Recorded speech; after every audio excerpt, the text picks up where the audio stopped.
Good afternoon, everybody, and welcome to Baton Rouge, Louisiana. It's a beautiful day for baseball, and that's what we've got as the Stony Brook Seawolves out of the Coastal Athletic Association meet the LSU Tigers from the SEC.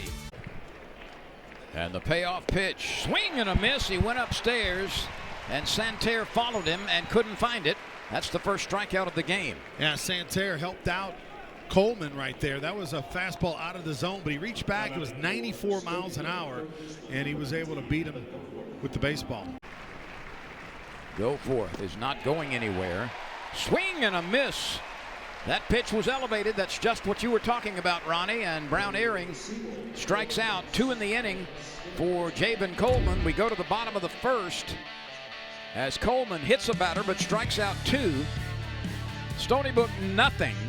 LSU coming to the plate for the first time. Seeing him hitting the ball to right field a lot more, I think that'll be the Tommy White that we're used to. This ball thrown to first base, gets away. Kling is not checking up. He's on his way to third, and he makes it easily. So a costly misfire at first base between Book and Paulson trying to pick off Kling, and that ball rolled into foul ground, and Kling didn't stop until he moved 180 feet. Well, Book has a very good lefty move, but that time that ball was just thrown high and outside. So a throwing error on the pitcher pushes Kling to third base. This will drop in left field. Kling gallops in from third base, and Tommy White, falling behind, finds a 2-strike pitch to his liking and dumps it in left field for an RBI, and he's aboard. Well, Tommy White was not happy about that fastball strike earlier, and that time he got a 2-pitch breaking ball up in the zone. You can see he missed his location, and White made him pay for it. That's the 4th RBI of the season for White, and Braswell waits.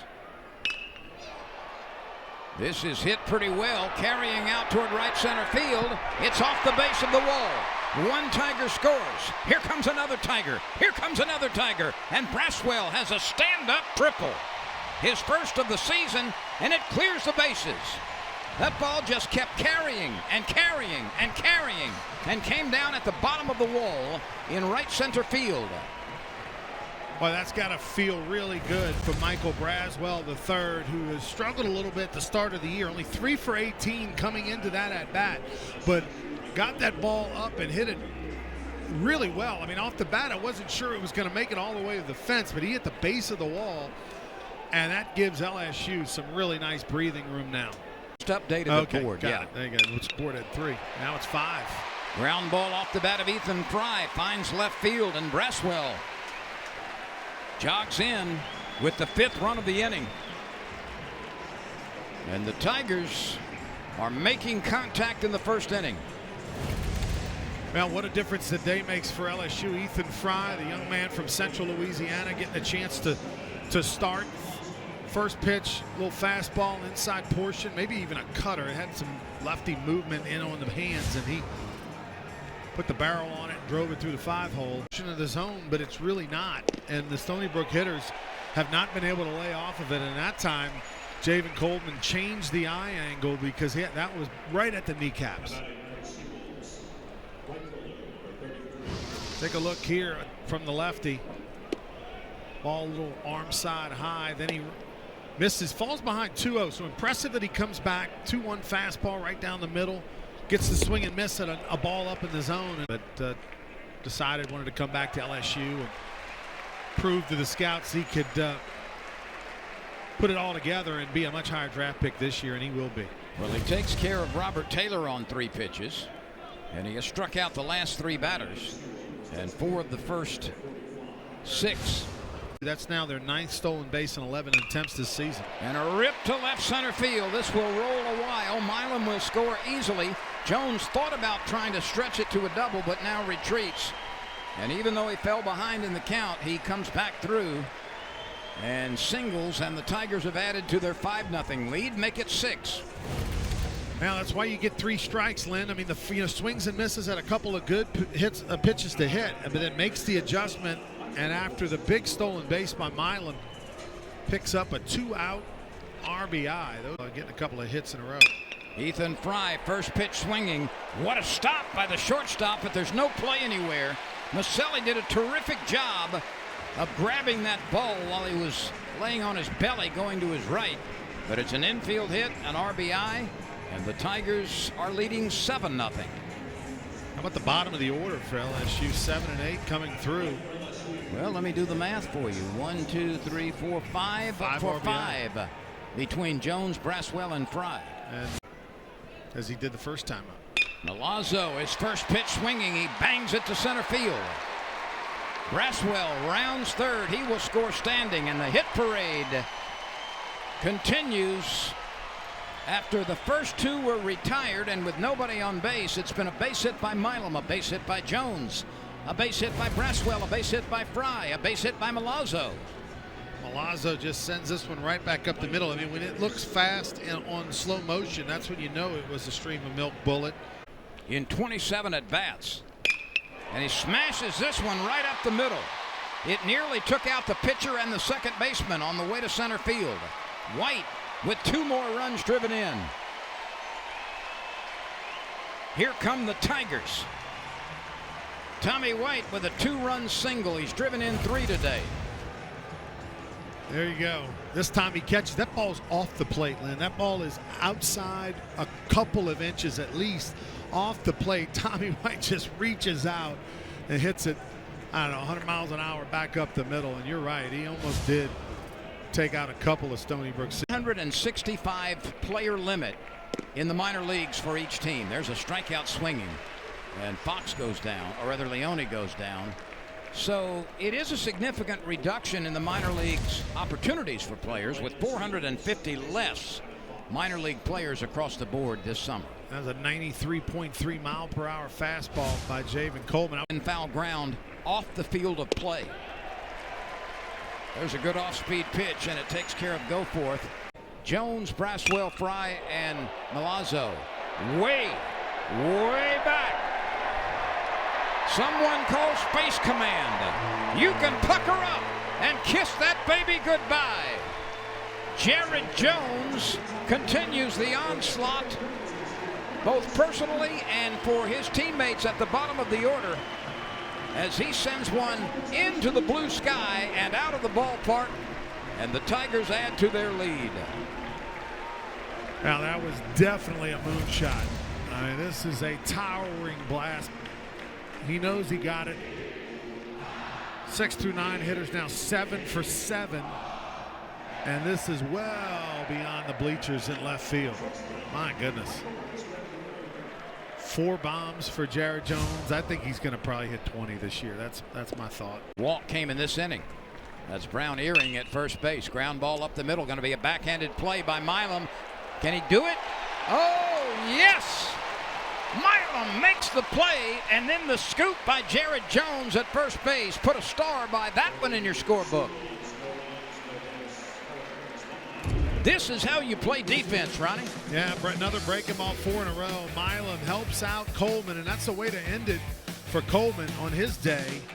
And a heck of a pick by the big fella Jones at first.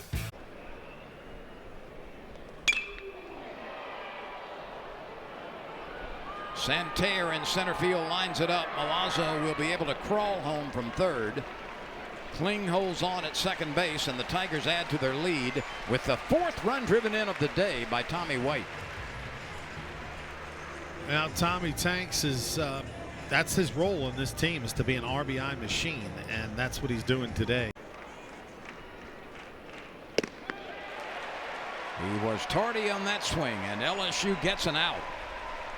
Much needed out. My goodness. 6 runs in this inning for Stony Brook before they got an out.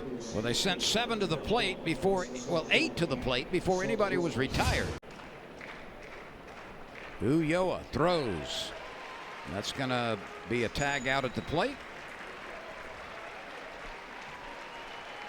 More and more, Ulloa is looking like a guy that can pitch in very critical situations. Now, there is a big lead here, but it was getting dicey and sloppy with nobody able to throw strikes out of the bullpen before Fidel came on. Here we go. Travinski rips it to right. This ball is carrying. It bounces off the wall. One Tiger scores. Here comes a second Tiger. Here comes a third. Here's the throw to the plate. Safe at the plate. It looked like the ball might have gotten there before the runner. The catcher is saying, hey, we need to review this. It was called safe.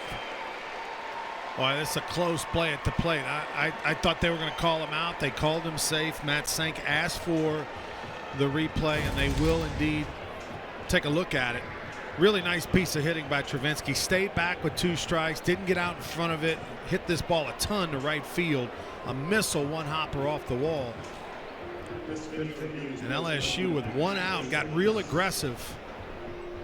Oh, that foot does look like it got in there. Family, I hit off of a young Cam Johnson when he was in college. Alonso was fooled by that breaking pitch. And that's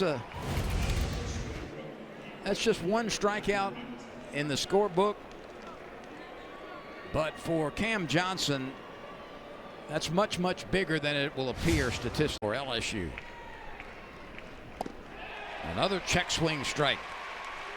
That's how you get right back in rhythm. That mound visit from the pitching coach and the veteran catcher, and then he gets a 3-pitch strikeout.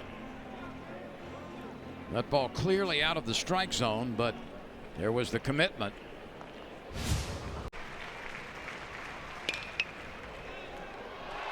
Milam goes to the top of the ladder, takes a jump from there, and uses his entire height to pull that liner down. He's 5'8" and played like a 7-footer. Perfect timing. He takes a base hit away. We move on. LSU 17, Stony Brook 10. Give me a little smoke. There's a shot up the middle by Milam. Take it from here, Smoke. Hey, I mean, LSU's pretty good. I mean, they're not bad, see? I mean, that's a little base hit right there. I like that guy, Milam. It's pretty good. Well, now the walk-off run is at the plate in an 18-10 game.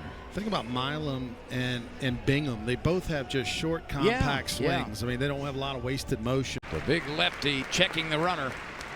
Swing and a miss. We're done. 18 runs, 17 hits, no errors for the Tigers. 10 runs, 8 hits, 2 errors for Stony Brook. Nearly every LSU pitcher worked in this game. Good for Nick. You know, that's great when you see his teammates come out there. Everybody celebrating an opportunity. That guy's been waiting his opportunity to get in the ball game. He strikes out the first batter he faces in his LSU career. That's exciting.